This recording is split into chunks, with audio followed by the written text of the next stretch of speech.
नमस्कार, मेरा नाम दुर्गेश कुमार चंद्रा है। आज मैं आपको सीजी बोर्ड का अर्थशास्त्र इकाई 2 उपभोक्ता संतुलन एवं मांग, इसमें हम आज जो टॉपिक पढ़ेंगे वो है तटस्थता वक्र। इसको इंग्लिश में इंडिफरेंस कर्व भी कहते हैं। तो सबसे पहले हम इसमें तटस्थता वक्र पढ़ेंगे, उसके बाद आपको मैं इसमें जो मुख्य रूप से तटस्थता मानचित्र क्या है, हम बहुत कम चीज़ों का इसमें हम अध्ययन करेंगे, टॉपिक पर अध्ययन करेंगे। तो सबसे पहले आपको मैं बताता हूँ कि तटस्थता वक्र या इंडिफरेंस कर्व क्या है। तटस्थता मतलब तटस्थ होना, उदासीन होना और पूर्ण रूप से संतुष्ट होना। यहाँ पर तटस्थता वक्र का क्या अर्थ होता है, इसको समझिए। तटस्थता वक्र दो वस्तुओं के उन विभिन्न संयोगों को बतलाता है जो किसी उपभोक्ता को समान संतुष्टि प्रदान करती हैं।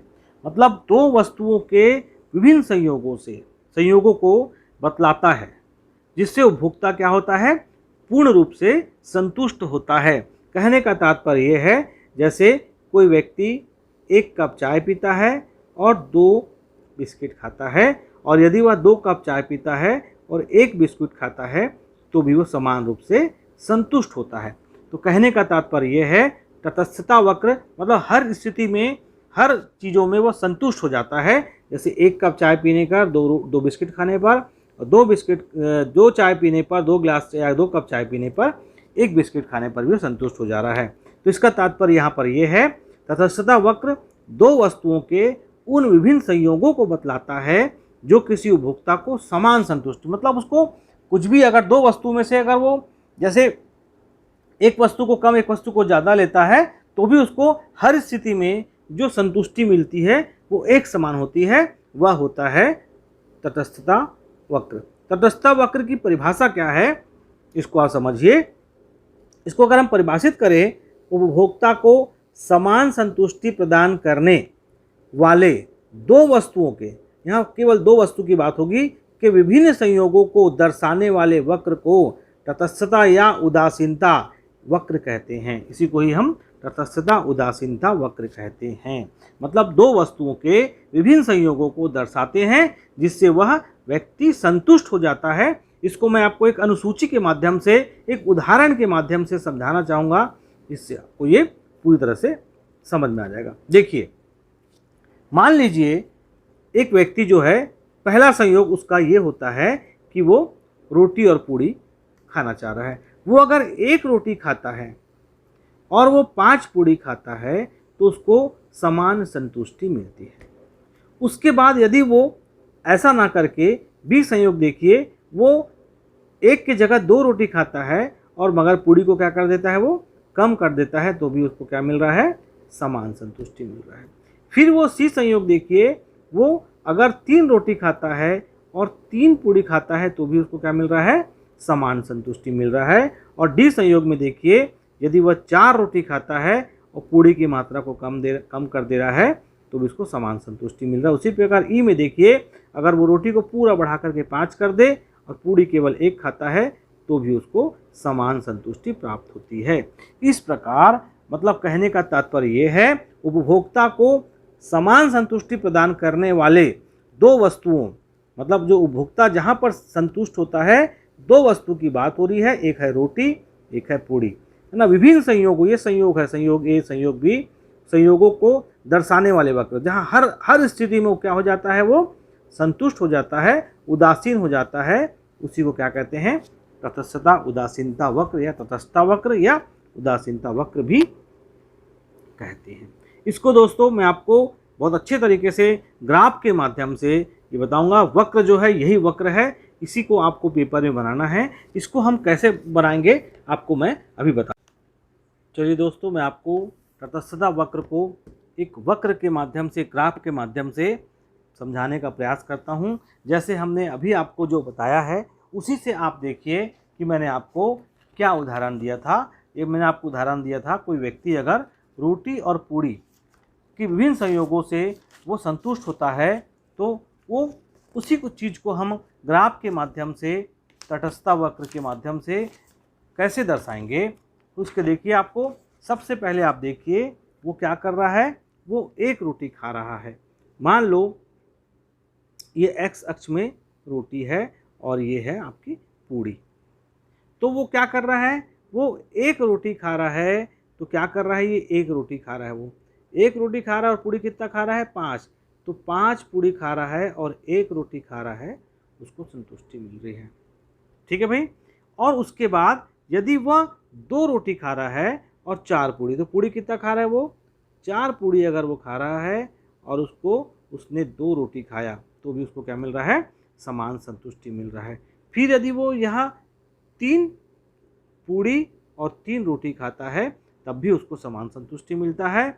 और यदि वह पूड़ी की मात्रा को और कम कर दे, वो 2 पूड़ी खाता है और 4 रोटी खाता है, तो भी उसको समान संतुष्टि मिलता है। और यदि वो पूड़ी की मात्रा को बिल्कुल कम करके 1 में ले आए और रोटी की मात्रा को पूरा बढ़ा दे, तो भी उसको समान संतुष्टि मिलता है।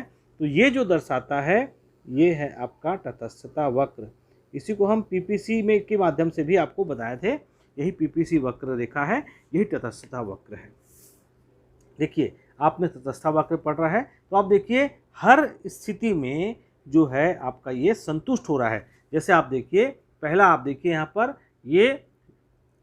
यहाँ पर इसकी ये रोटी है और ये पूड़ी है। तो वो रोटी कितना खा रहा है, वो 1 रोटी खा रहा है और 5 पूड़ी खा रहा है। तो उसकी संतुष्टि का स्तर कितना है, मतलब वो 6 उसको संतुष्टि मिल रहा है, यूटिल मिल रहा है। यदि वो यहाँ पर रोटी की संख्या को 2 कर दे और पूड़ी को वो 4 कर दे, तो भी वो क्या कर रहा है, इस स्थिति में भी संतुष्ट हो रहा है।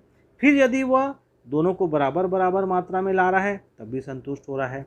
फिर वो अगर रोटी की मात्रा को बढ़ा के 4 कर दे और पूड़ी को 2 कर दे, फिर भी संतुष्ट हो रहा है। और उसी प्रकार यदि यहाँ पर उसने पूड़ी की मात्रा को 1 कर दिया और आपका रोटी की मात्रा को कितना कर दिया, 5 कर दिया, 5 और 1, तो भी वो क्या हो रहा है, संतुष्ट हो रहा है। मतलब हर स्थिति में क्या हो रहा है, वो संतुष्ट हो रहा है। तो तटस्था वक्र क्या है, तटस्था वक्र 2 वस्तुओं के उन विभिन्न संयोगों को, ये 2 वस्तु हैं, एक आपका रोटी और एक पूड़ी, उन विभिन्न संयोगों को दर्शाता है जो कि उपभोक्ता को समान संतुष्टि, देखिए हर स्तर पे आपका संतुष्टि क्या हो रहा है, यहाँ पर समान हो रहा है। हर स्तर पे, जो भी स्तर देखिए आप, हर स्तर पे संतुष्टि उसको क्या मिल रही है, समान संतुष्टि मिल रही है। इसी को हम क्या कहते हैं, तटस्थता। तो भी आपने देखा कि ग्राफ के माध्यम से हम तटस्थता वक्र को कैसे बनाएंगे, कैसे दर्शाएंगे। अब आप यहाँ पर देखिए इसकी मान्यताएं, तटस्थता वक्र की मान्यताएं क्या क्या है। सबसे पहली मान्यता ये है कि उपभोक्ता विवेकशील है। मतलब ये है कि उपभोक्ता जो है वो जानता है, समझता है उसको क्या खरीदना है, क्या नहीं खरीदना है, या कब कौन सी वस्तु खरीदना है, कब कितना खर्च किस वस्तु पे करना है। ये जब ही लागू होगा, ये तभी तटस्थ वक्र या तटस्थ होगा जब उसको ये मालूम होगा कि वो व्यक्ति विवेकशील है। कोई जो विवेक, जिसके अंदर में बुद्धि नहीं है, विवेक नहीं है, वो उपभोक्ता जो है तटस्थता नहीं रह सकता, या तटस्थ वक्र को वो लागू नहीं होगा। तो इसकी मान्यता क्या है, उपभोक्ता को विवेकशील होना चाहिए। फिर उपयोगिता क्रमवाचक, क्रमवाचक कहने का तात्पर्य यह है कि उसको पहले कौन सी वस्तु की आवश्यकता है, तो वो अपना क्रम को निर्धारण करना पड़ता है। कि जैसे आपके पास 10,000 रुपये है, उन 10,000 रुपये में आपको बहुत सारी चीज़ चाहिए, तो जो आपको आवश्यक है उसको आप पहले लेंगे, फिर बाद में दूसरी वस्तु को लेंगे, फिर तीसरी वस्तु को लेंगे।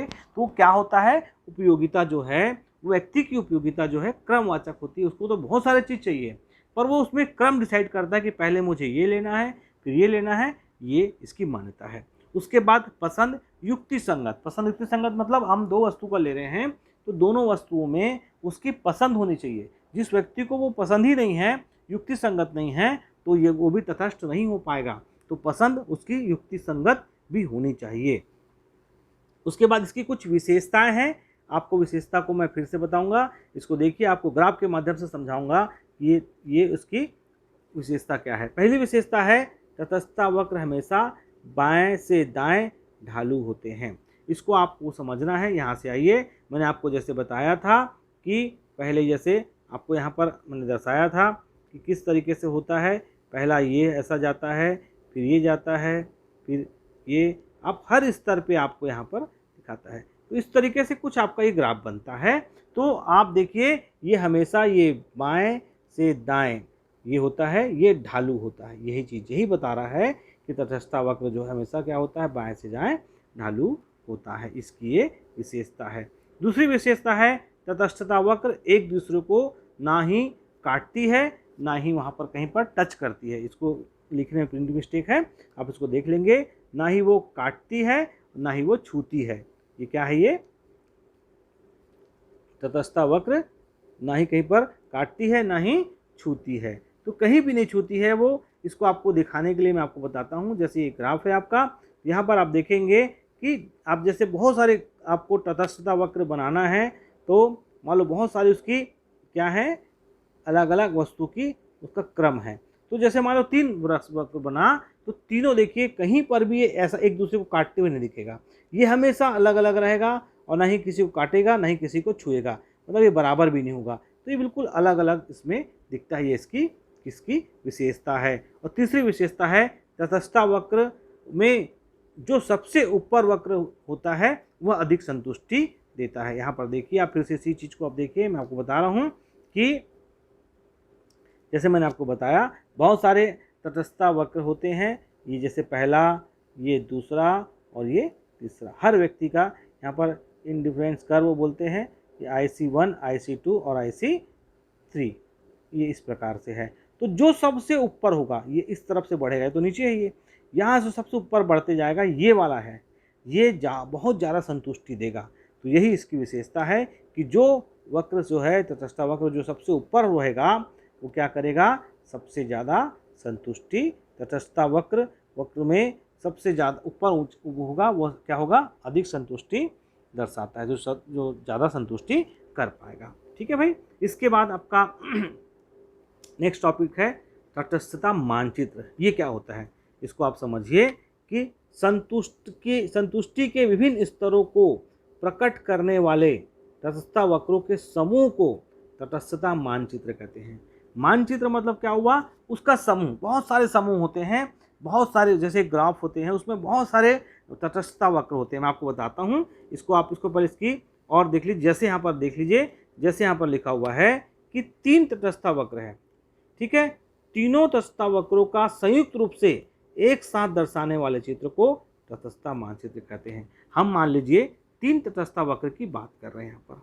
ठीक है, जैसे आपको मैंने भी बताया, ये आपका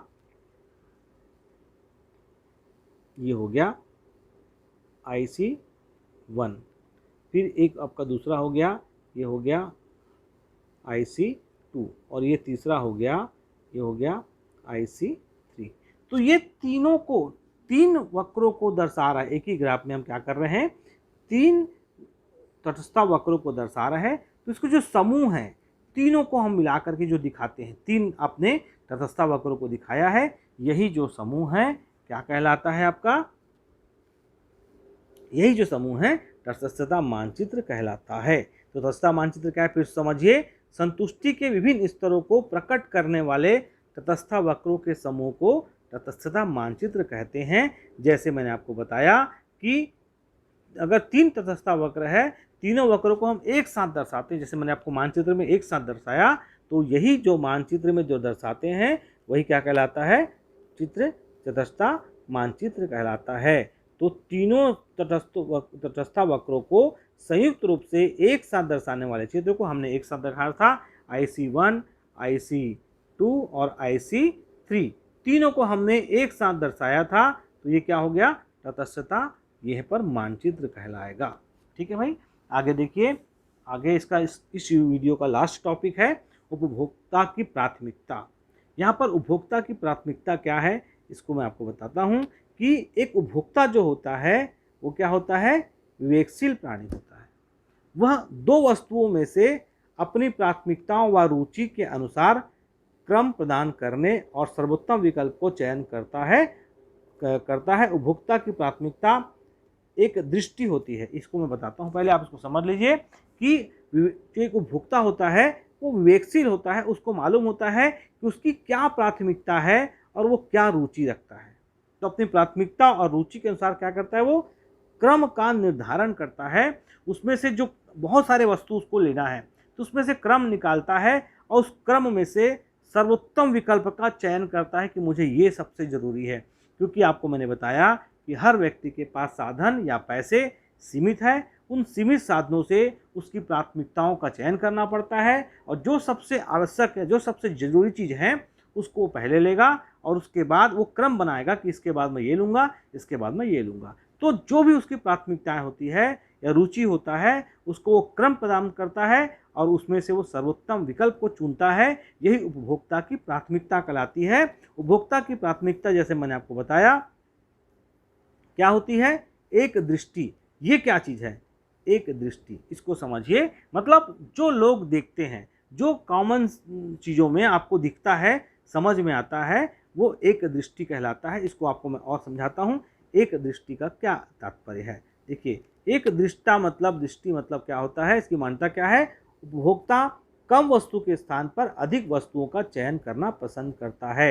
एक सामान्य सा व्यक्ति है, अगर वो कोई 100 रुपये है उसके पास और कोई एक ही वस्तु आएगा तो वो ज़्यादा संतुष्ट नहीं होता। उसको लगता है कि 100 रुपये में मैं बहुत सारी चीज़, 5 चीज़ ले आऊँ, 3 चीज़ ले आऊँ, तो वो ज़्यादा ही चाहेगा।